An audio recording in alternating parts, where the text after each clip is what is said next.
మన కుటుంబాన్ని మనం దిద్దుకుందాం. వాళ్ళు ఏం మనకి ఆచరణ సాధ్యం కాని విషయాన్ని ప్రతిపాదించట్లేదు.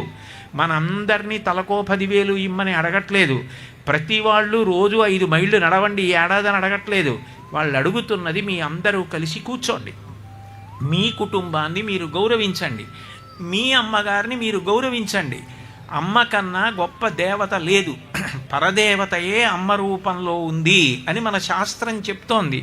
ఎన్ని చోట్ల మాతృపూజలు జరుగుతున్నాయి, ఎన్ని చోట్ల అమ్మకి గౌరవం జరుగుతోంది, ఎన్ని చోట్ల తల్లి తండ్రి సంతోషించేటట్టుగా సెలవు పెట్టి ఏమీ వద్దు అమ్మ, నువ్వు చిన్నప్పుడు మాకు పెసర పుణుకులు వేసి కొబ్బరి పచ్చడి చేస్తే ఎంత బాగుండేదో. అమ్మ నువ్వు ఇప్పుడు రుబ్బలేవు, కానీ నువ్వు దగ్గర ఓ చిన్న స్టూల్ వేసి కూర్చుని నీ కోడళ్లతో రుబ్బించు. ఇవాళ ఏం వద్దు, ముద్దపప్పు చారు కొబ్బరి పచ్చడి నీ ఆధ్వర్యంలో జరిగింది, మనందరం కూర్చుని తిందామమ్మా అని అమ్మ నాన్నతో కలిసి పిల్లలందరూ వచ్చి కూర్చుని తింటున్నదేది? పండుగ అంటే దానికి సంబంధించిన సంస్కృతి ఏది?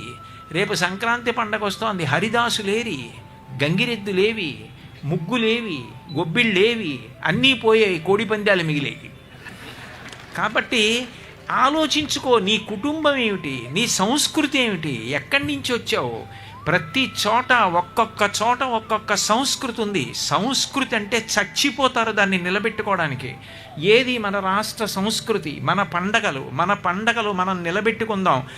ఉత్తరాయణ పుణ్యకాలం వచ్చింది. ఉత్తరాయణ పుణ్యకాలం వచ్చిందంటే పితృదేవతల్ని ఆరాధించడం, కులదేవతని ఆరాధించడం, స్నానం చేయడం, భగవంతుణ్ణి నమస్కారం చేయడం, పెద్దలకి నమస్కారం చేయడం, దీనులకు దానం చేయడం అన్నీ పోయాయి.